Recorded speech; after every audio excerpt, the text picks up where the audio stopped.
प्रकरण 3 रासायनिक अभिक्रिया व समीकरणे. या पाठामध्ये आपण रासायनिक अभिक्रिया म्हणजे काय, रासायनिक समीकरणे, त्यांचे लेखन, समीकरणे संतुलित करणे, तसेच रासायनिक अभिक्रियांचे जे विविध प्रकार आहेत ते कोणते आहेत हे आपल्याला या पाठामध्ये समजून घ्यायचे.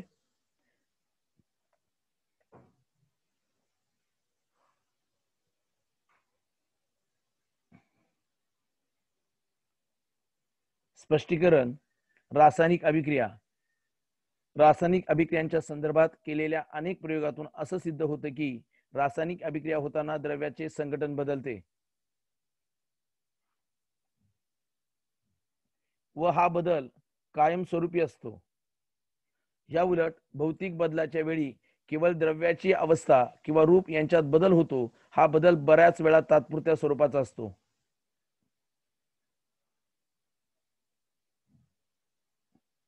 उदाहरणार्थ अन्न शिजणे, फळ परिपक्व होणे, दुधाचं दह्यात रूपांतर होणे, जठरामध्ये अन्नाचं पचन होणे, शहाबादी फरशीवर लिंबाच्या रसाचे डाग पडणे,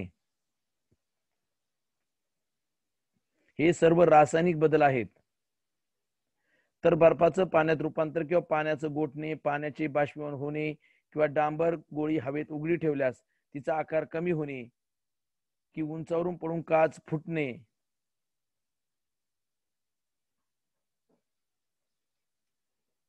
हे भौतिक बदल आहेत, कारण द्रव्याचं संघटन बदलत नाही.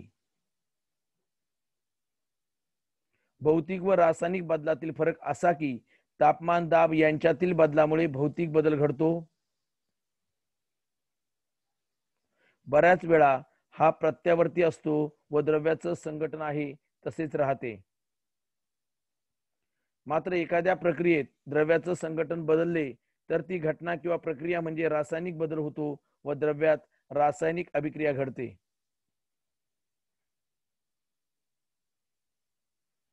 रासायनिक अभिक्रिया म्हणजे अशी प्रक्रिया असते की जी घडताना काही पदार्थांमधील रासायनिक बंधाचं विभाजन होऊन नवीन रासायनिक बंध तयार होतात व त्या पदार्थाचे नवीन पदार्थांमध्ये रूपांतर होते. जे पदार्थ बंध विभाजनाद्वारे रासायनिक अभिक्रियेत सहभागी होतात त्यांना अभिक्रियाकारके किंवा अभिकारक असे म्हणतात.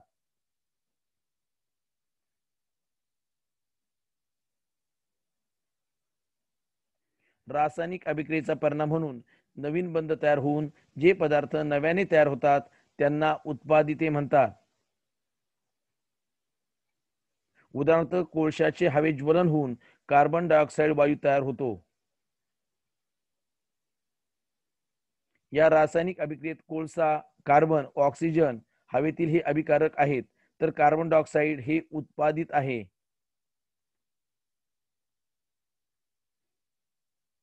रासायनिक अभिक्रिया दर्शवण्यासाठी रासायनिक समीकरण लिहितात.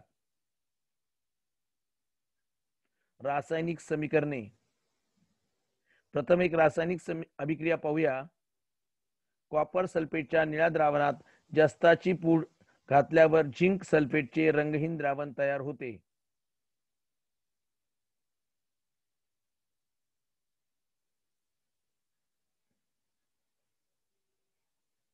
ही अभिक्रिया संक्षिप्त रूपात अशी लिहिता येते. कॉपर सल्फेटचे जलीय द्रावण अधिक जस्ताची भुकटी बरोबर झिंक सल्फेटचे जलीय द्रावण अधिक तांबे.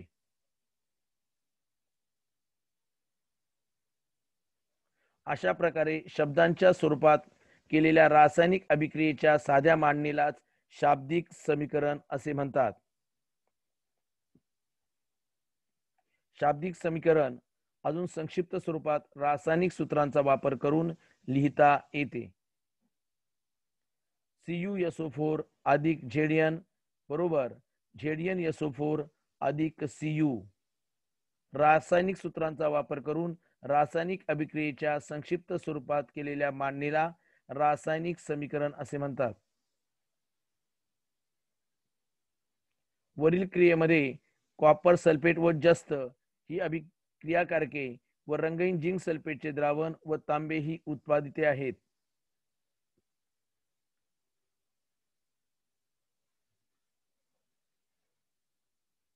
रासायनिक समीकरणाचे लेखन. रासायनिक समीकरणाचे लेखन करताना पुढील संकेत पाळले जातात. रासायनिक समीकरण लिहिताना अभिक्रियाकारके डाव्या बाजूला तर उत्पादिते उजव्या बाजूस लिहितात. अभिक्रियाकारकांपासून उत्पादितांच्या दिशेने जाणारा बाण दोघांच्या मध्ये काढतात. हा बाण रासायनिक अभिक्रियेची दिशा दर्शवितो.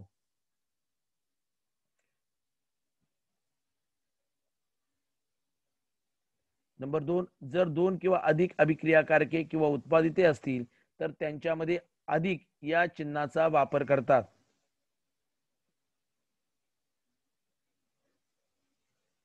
उदाहरणार्थ कॉपर सल्फेट व जस्त या अभिक्रियाकारकांमध्ये झिंक सल्फेट आणि कॉपर या उत्पादितांमध्ये अधिक चिन्ह दाखवले आहे.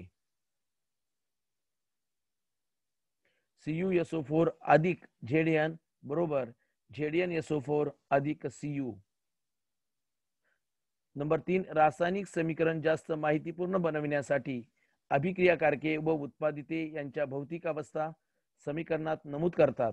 त्यांच्या वायुरूप, द्रवरूप व स्थायीरूप अवस्था अनुक्रमे G, L, S ही अक्षरे कंसात लिहून दर्शवतात. गॅस, लिक्विड, स्टेट, सॉलिड या अवस्था त्या ठिकाणी दर्शवल्या जातात. जर उत्पादिते वायुरूप असेल तर जी ऐवजी वरच्या दिशेला बाण व उत्पादित अविद्रव्य स्थायी रूपात झाले असेल म्हणजे अवक्षेप रूपात असेल तर यस ऐवजी खालची दिशा दर्शवणाऱ्या बाणाने दर्शविले जाते.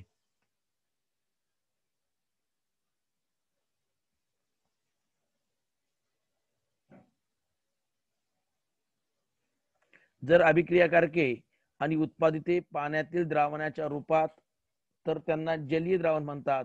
त्यांच्या पुढे AQ लिहितात, ॲक्वियस.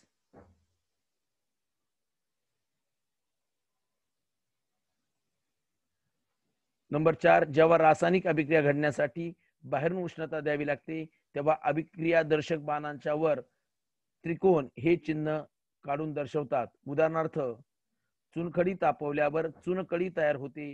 ही अभिक्रिया पुढील प्रमाणे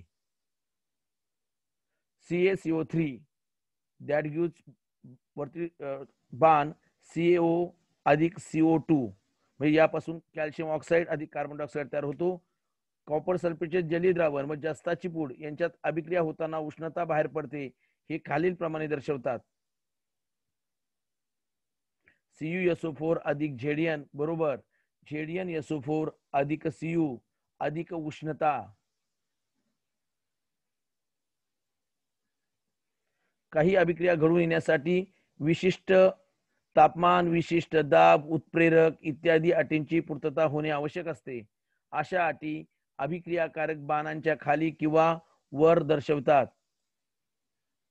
उदाहरणार्थ वनस्पती तेलाची 60°C तापमानाला निकेल या उत्प्रेरकाच्या सानिध्यात हायड्रोजन वायूबरोबर अभिक्रिया होऊन वनस्पती तूप तयार होते. ही अभिक्रिया वनस्पती तेल अधिक H2 60°C ला उत्प्रेरक. त्यानंतर नंबर 6, याशिवाय अभिक्रियाकारकांविषयी उत्पादितांविषयी असणारी विशेष माहिती किंवा त्यांची नावं त्यांच्या सूत्रांखाली लिहितात.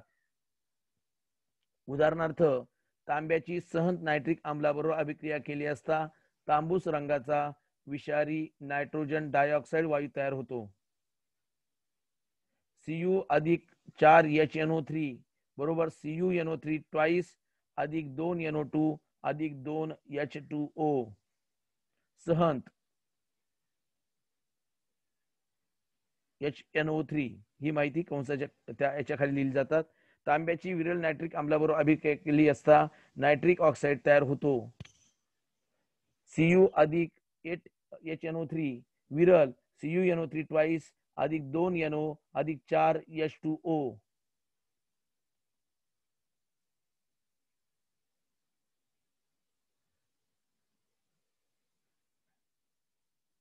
रासायनिक समीकरणांचे संतुलन करणे.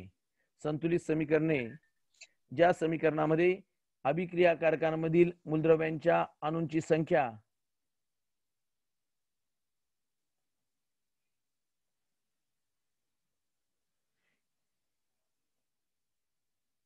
ही उत्पादितांमधील त्या मूलद्रव्यांच्या अणूंच्या संख्येइतकी असते अशा समीकरणाला संतुलित समीकरण म्हणतात. जसं आपण गणितामध्ये समीकरण सोडवताना डावी बाजू आणि उजवी बाजू सारखी करतो त्या पद्धतीने संतुलित समीकरणे, ज्या समीकरणामध्ये अभिक्रियाकारकांमधील मूलद्रव्यांच्या अणूंची संख्या ही मूलद्रव्याच्या अणूंच्या संख्येइतकी असते अशा समीकरणात संतुलित समीकरण असं म्हणतात. संतुलित समीकरणाचं एक उदाहरण पाहूया.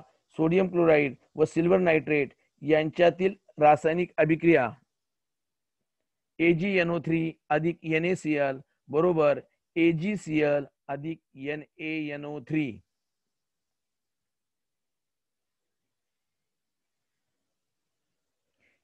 या रासायनिक अभिक्रियेमध्ये मूलद्रव्ये Ag, अभिक्रियाकारके डावी बाजू, उत्पादिते उजवी बाजू. Ag मध्ये अणूंची संख्या 1 आहे, उत्पादितामध्ये सुद्धा Ag मध्ये अणूंची संख्या 1 आहे. इथे नायट्रोजन 1 आहे, इकडे नायट्रोजन E1 आहे. त्यानंतर पुढचं जे मूलद्रव्य आहे ऑक्सिजन, इथं ऑक्सिजन 3 आहे अभिकारकांमध्ये आणि इकडे ऑक्सिजन 3 आहे अभिक्रियाकारकांमध्ये उत्पादितांमध्ये. त्यानंतर पुढचं मूलद्रव्य आहे सोडियम. या ठिकाणी अभिक्रियाकारकामध्ये सोडियम 1 आहे, इकडे सुद्धा 1 आहे उत्पादितांमध्ये. त्यानंतर पुढचं मूलद्रव्य आहे क्लोरीन Cl. Cl 1 आहे, इकडे सुद्धा Cl 1 आहे उत्पादितांमध्ये. या ठिकाणी आपल्याला डावी बाजू या मूलद्रव्यांच्या अणूंची संख्या डाव्या व उजव्या बाजूला समान आहे, म्हणून या समीकरणाला संतुलित समीकरण म्हणतात. संतुलित समीकरण म्हणतात. रासायनिक समीकरणांचं संतुलन करणे असंतुलित समीकरण. जर प्रत्येक मूलद्रव्याच्या अणूंची संख्या रासायनिक समीकरणांच्या दोन्ही बाजूंना समान नसेल तर अशा समीकरणाला असंतुलित समीकरण असं म्हणतात. असंतुलित समीकरणे हे संतुलित करणे आवश्यक असते. रासायनिक समीकरण संतुलित करण्याच्या ज्या पायऱ्या आहेत. नंबर 1, रासायनिक समीकरण संतुलन पायरी पायरीने करतात. यासाठी प्रयत्न प्रमाद पद्धती वापरतात. एक शाब्दिक समीकरण पाहूया. सोडियम हायड्रॉक्साइड अधिक सल्फ्युरिक ऍसिड बरोबर सोडियम सल्फेट अधिक पाणी. पायरी 1, दिलेले समीकरण रासायनिक सूत्रे वापरून लिहूया. NaOH अधिक H2SO4 बरोबर Na2SO4 अधिक H2O. पायरी क्रमांक 2, समीकरण संतुलित आहे की नाही हे तपासणे. यासाठी समीकरणाच्या दोन्ही बाजूंच्या विविध मूलद्रव्यांच्या अणुसंख्येची तुलना करतात. जसे की मूलद्रव्ये, अभिक्रियाकारके, उत्पादिते. मूलद्रव्य सोडियम अभिक्रियाकारकामध्ये 1 आहे, इकडे उत्पादनामध्ये 2 आहे. ऑक्सिजन 1 आहे, या ठिकाणी 5 आहे. 0 आणि 4 5. त्यानंतर या ठिकाणी उत्पादनामध्ये सुद्धा 4 आणि 1 5 आहे. त्यानंतर हायड्रोजन जो आहे अभिक्रियाकारकामध्ये 1 आणि ते 2 3 आहे. या ठिकाणी पहा 3 आहे आणि इकडे उत्पादितांमध्ये मात्र 2 आहे, H2 आहे. इथं सल्फर 1 आहे, इकडे सल्फर 1 आहे. आता या दोन्ही बाजूंना सर्व मूलद्रव्यांची अणुसंख्या समान नाही, म्हणून हे समीकरण संतुलित नाही. पायरी क्रमांक 3, समीकरणांच्या संतुलनाची सुरुवात ज्या संयुगात जास्तीत जास्त अणू आहेत त्या संयुगापासून करणे सोयीचे असते. तसेच या संयुगातील ज्या मूलद्रव्याचे अणू 2 बाजूंना असमान असतील त्या मूलद्रव्याचा विचार प्रथम करणे सोयीचं असतं. आता वरील समीकरणामध्ये Na2SO4 व H2SO4 या दोन्ही संयुगात प्रत्येकी 7 याप्रमाणे जास्तीत जास्त अणू आहेत. आपण Na2SO4 ची निवड करू. यामध्ये सोडियम Na च्या अणूंची संख्या समान करू. हे लक्षात ठेवा की अणुसंख्येचे संतुलन करताना संयुगाचे सूत्र बदलून चालणार नाही.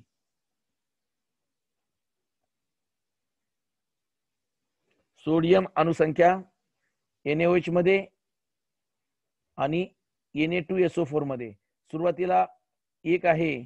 संतुलनासाठी या ठिकाणी 1 गुणिले 2 आणि Na2SO4 मध्ये सोडियमची संख्या 2 आहे आणि संतुलनासाठी काही 2च, म्हणजे सोडियम अणुसंख्या 2 करण्यासाठी NaOH ला 2 हा सहगुणक लावावा लागेल. NaOH च्या पुढे 2 लिहावा लागेल.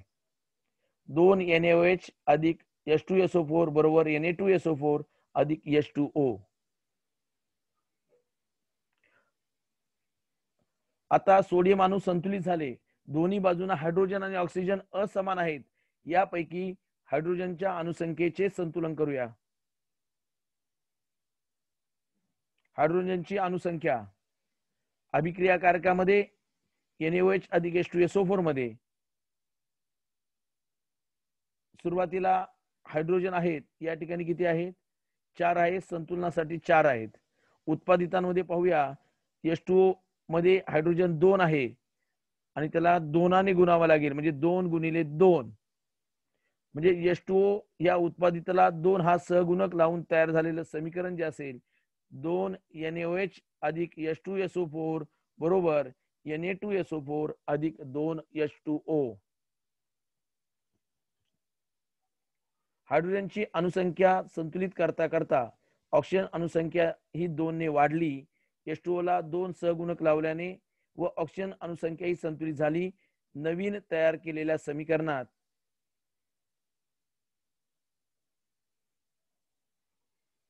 मूलद्रव्यांची नावं सोडियम अभिक्रियाकारक 2, उत्पादितामध्ये सुद्धा सोडियम 2 आहे. ऑक्सिजन अभिक्रियाकारकांमध्ये 6 आहे आणि उत्पादितांमध्ये सुद्धा 6 झालेला आहे. हायड्रोजन अभिक्रियाकारकांमध्ये 4 आहे, उत्पादितांमध्ये सुद्धा 4 झालेला आहे आणि सल्फर अभिक्रियाकारकांमध्ये 1 अणू आहे, इकडे सुद्धा संतुलित करून एकच झालेला आहे. म्हणजे दोन्ही बाजूंना मूलद्रव्यांची अणुसंख्या समान झाली आहे. पायरी क्रमांक 4, अंतिम संतुलित समीकरण पुन्हा लिहायचं. 2 NaOH अधिक H2SO4 बरोबर Na2SO4 अधिक 2 H2O. अशा रीतीने पायरी पायरीने एकेका मूलद्रव्याच्या अणुसंख्येचं संतुलन करण्यासाठी योग्य तो गुणक लावून असंतुलित रासायनिक समीकरणापासून संतुलित समीकरण मिळवतात. रासायनिक अभिक्रियेमध्ये अभिक्रियाकारकांमधील काही रासायनिक बंध तुटतात व काही नवीन रासायनिक बंध तयार होऊन अभिकारकांचं रूपांतर उत्पादितांमध्ये होतं. रासायनिक अभिक्रियांचे प्रकार. नंबर 1, संयोग अभिक्रिया. संयोग अभिक्रिया समजावून घेण्यासाठी पुढील प्रयोग करूया. कृती 1, एका परीक्षा नळीमध्ये थोडे हायड्रोक्लोरिक आम्ल घ्या. या परीक्षा नळीला थोडी उष्णता द्या. एक काचकांडी अमोनियाच्या द्रावणात बुडून ती त्या परीक्षा नळीच्या तोंडावर धरा.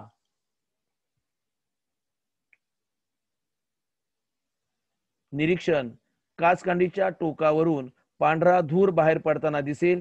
परीक्षा नळी तापवल्याने HCl वाफा बाहेर पडतात. काचकांडीवरील द्रावणात NH3 अमोनिया वायू आहे.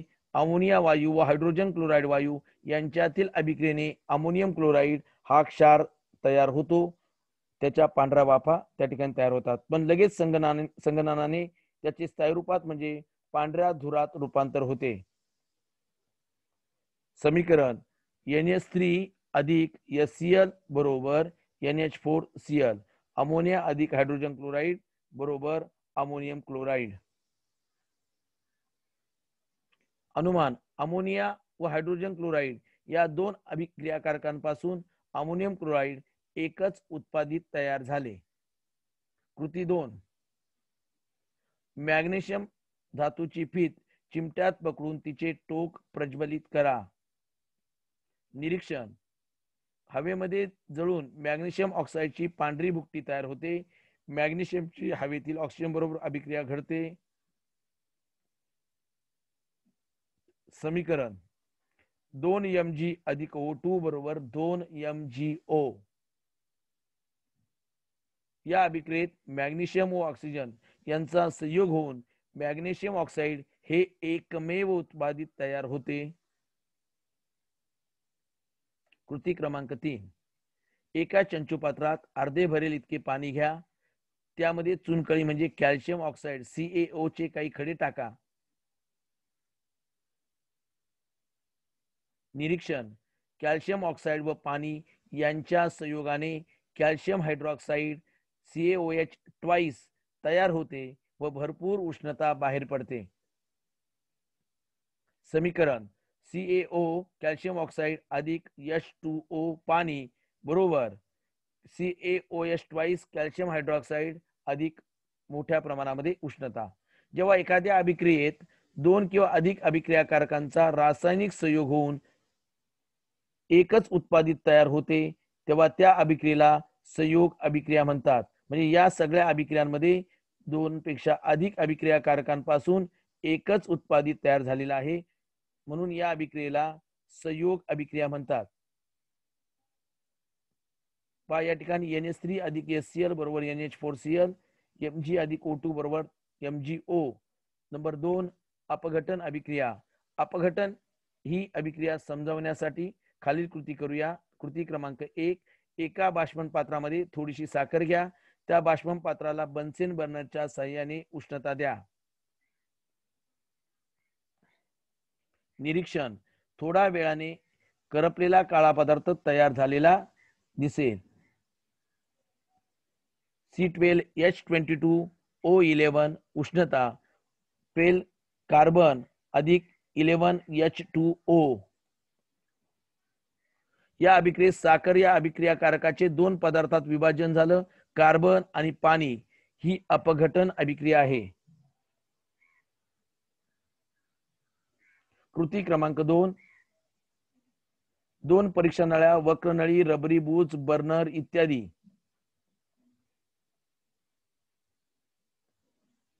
रासायनिक पदार्थ कॅल्शियम कार्बोनेट, ताजी चुन्याची निवडी. एका परीक्षा नळीत थोडे कॅल्शियम कार्बोनेट घ्या, या परीक्षा नळीला रबरी बुचाच्या साहाय्याने वक्र काचनळी बसवा. तिचे दुसरे टोक दुसऱ्या परीक्षा नळीतील ताज्या चुन्याच्या निवडीत बुडवा. पहिल्या परीक्षा नळीतील कॅल्शियम कार्बोनेटला तीव्र उष्णता द्या. निरीक्षण, कॅल्शियम कार्बोनेटला उष्णता दिली असता त्याचे अपघटन होऊन कार्बन डायऑक्साईड वायू तयार होतो व चुन्याची निवडी दुधी होते. कॅल्शियम ऑक्साईडची भुकटी हे दुसरे उत्पादित पहिल्या परीक्षा नळीत शिल्लक राहते. समीकरण, CaCO3 उष्णता त्यापासून तयार होते CaO अधिक CO2. अनुमान, ही अपघटन क्रिया आहे.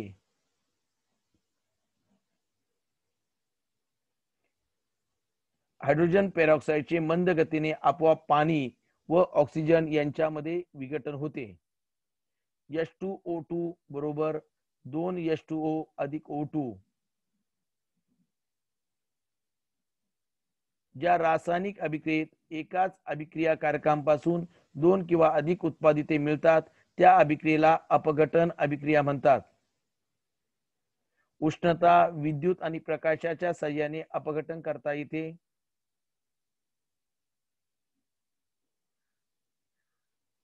आम्लयुक्त पाण्यातून विद्युत प्रवाह जाऊ दिल्यास पाण्याचं अपघटन होऊन हायड्रोजन व ऑक्सिजन वायू तयार होतात. हे अपघटन विद्युत ऊर्जेच्या साहाय्याने होते, म्हणून या अपघटनाला विद्युत अपघटन म्हणतात.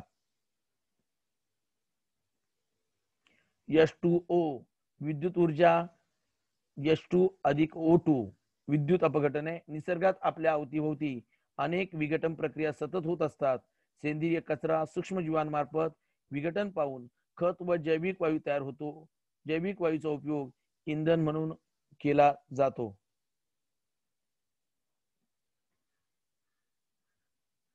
रासायनिक अभिक्रियेचा तिसरा प्रकार आहे विस्थापन अभिक्रिया. कॉपर सल्फेटच्या निळ्या द्रावणात जास्त पूड घातल्यावर झिंक सल्फेटचे रंगहीन द्रावण तयार होऊन उष्णता बाहेर पडते. समीकरण, CuSO4 अधिक Zn बरोबर ZnSO4 अधिक Cu. समीकरणावरून असं समजते की कॉपर सल्फेट मधील Cu2+ आयनांची जागा Zn अणूपासून तयार झालेल्या Zn2+ हे आयन घेतात व Cu अणू बाहेर पडतात. म्हणजेच Zn मुळे CuSO4 मधील Cu चे विस्थापन होते. जेव्हा एका संयुगातील कमी अभिक्रियाशील मूलद्रव्यांच्या आयनांची जागा दुसरे जास्त अभिक्रियाशील मूलद्रव्य स्वतः आयन बनवून घेते, त्या रासायनिक अभिक्रियेला विस्थापन अभिक्रिया असं म्हणतात. जस्ताप्रमाणेच लोह व शिसे ही मूलद्रव्ये सुद्धा तांब्याला त्याच्या संयुगातून विस्थापित करतात, जसे की CuSO4 अधिक Fe बरोबर FeSO4 अधिक Cu.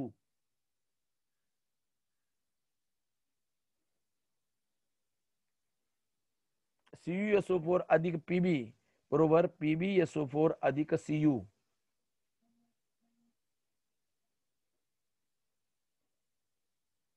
रासायनिक अभिक्रियांचे प्रकार 4. दुहेरी विस्थापन अभिक्रिया.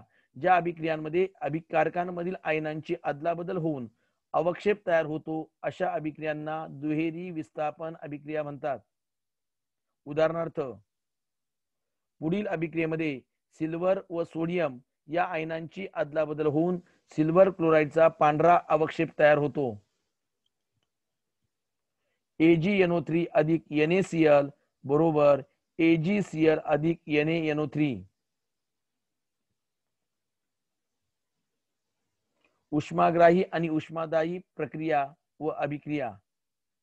विविध प्रक्रिया व अभिक्रियांमध्ये उष्णतेचे आदान प्रदान होते, त्यावरून प्रक्रिया व अभिक्रियांचे 2 प्रकार पडतात, ते म्हणजे उष्माग्राही व उष्मादायी अभिक्रिया. काही भौतिक बदल घडून येताना बाहेरील उष्णता वापरली जाते, त्यामुळे या उष्माग्राही प्रक्रिया आहेत. उदाहरणार्थ, बर्फ वितळणे, पोटॅशियम नायट्रेट पाण्यात विरघळणे. काही भौतिक बदल घडून येताना उष्णता बाहेर फेकली जाते, त्यामुळे या उष्मादायी प्रक्रिया आहेत. पाण्यापासून बर्फ तयार होणे आणि सोडियम हायड्रॉक्साईड पाण्यात विरघळणे.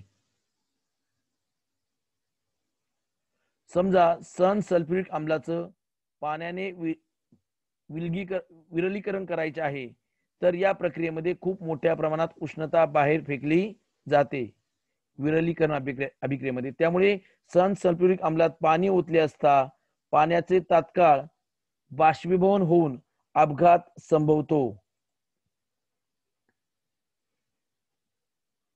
हे टाळण्यासाठी आवश्यक तितके पाणी काचपात्रात घेऊन त्यात थोडे थोडे सल्फ्युरिक ऍसिड ओतून ढवळतात, म्हणजे एका क्षणी थोडीच उष्णता बाहेर टाकली जाते. उष्माग्राही व उष्मादायी प्रक्रिया करणे. कृती क्रमांक 1. एका प्लास्टिकच्या बाटलीत 100 ml पाणी घ्या. प्लास्टिक हे उष्णता रोधक असल्यामुळे उष्णतेचा ऱ्हास टाळता येतो. त्या बाटलीत 5 ग्रॅम पोटॅशियम नायट्रेट KNO3 घाला. बाटली चांगली हलवा. तयार झालेल्या द्रावणाच्या तापमानाची नोंद करा.